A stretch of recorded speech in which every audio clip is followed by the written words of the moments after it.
This is Kenny's Guitar Tech Tips with me, Kenny Barnwell, professional touring guitar tech. I've teched for some big name artists and toured around the world, which means I've met a ton of people, been in a variety of situations, and made my fair share of mistakes. And I've learned a thing or two about how to adapt to the inconsistencies of the live show. I want to share with you another option, method, or trick that you can try out and see if it works for you.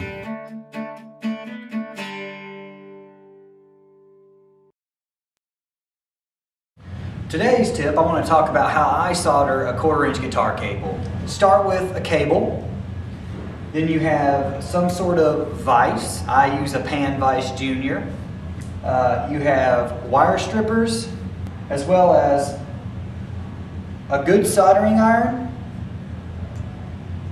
a wet sponge, some good 60-40 solder, and finally, a good cable tester. You start by remembering to put the shield and the sleeve on the cable beforehand. Many times I've soldered a cable and forgot to put the shield and the sleeve on, and sometimes you have to unsolder it to get the sleeve and the shield back on the cable. Then I want to strip back the cable sheath.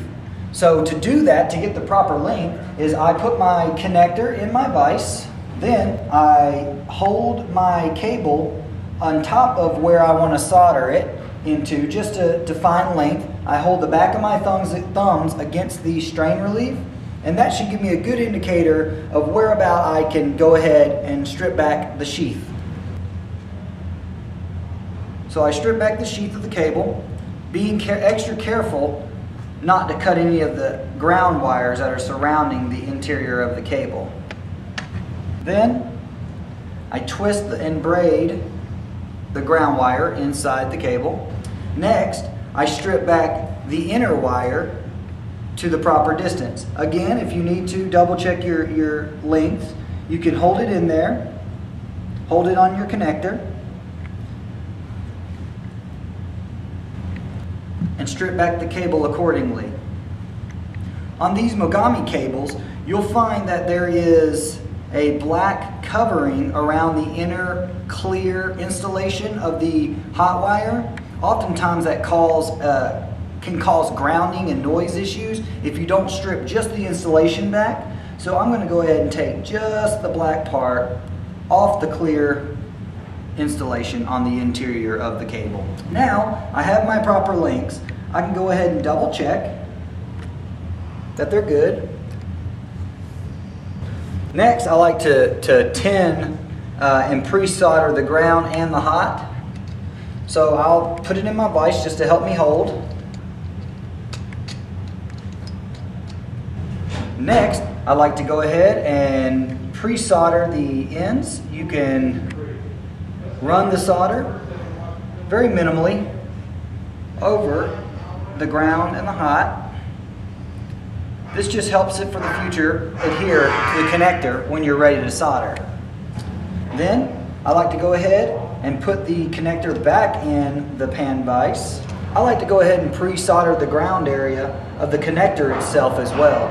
Oftentimes people will go ahead and pre-solder the hole in the hot tip of the connector, but I'm going to go ahead and use that just to show you how easy it is. But sufficiently enough so you can go ahead and pre-solder that hole over and just attach the hot lead directly to the top of the tab, and it will work fine. I typically like to fold back my ground wire away from the hot. So what I'll do is I'll get a pre-measurement by holding it against it, and then I'll snip off the excess. Then I'll run up through the bottom of the hot tab. Again, people just attach this in a few different ways. The tab is made to be used like this. And while that tab is just loosely in there and the length is still there, I'll go ahead and solder the ground to the ground on the connector.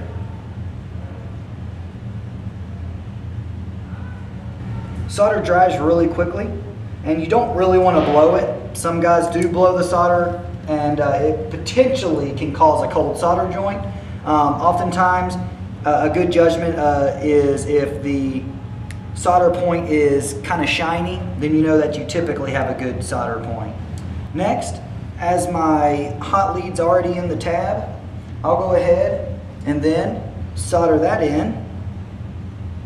Doesn't take a whole lot. We've already pre-soldered the tip. I'll clip the excess off the top. I'll fold over my strain reliefs. I'll put my insulated sleeve over, and then I'll put over my connector cover. So we got a nice tight input cable. I go ahead and I take my cable tester, plug in one side, plug in the other.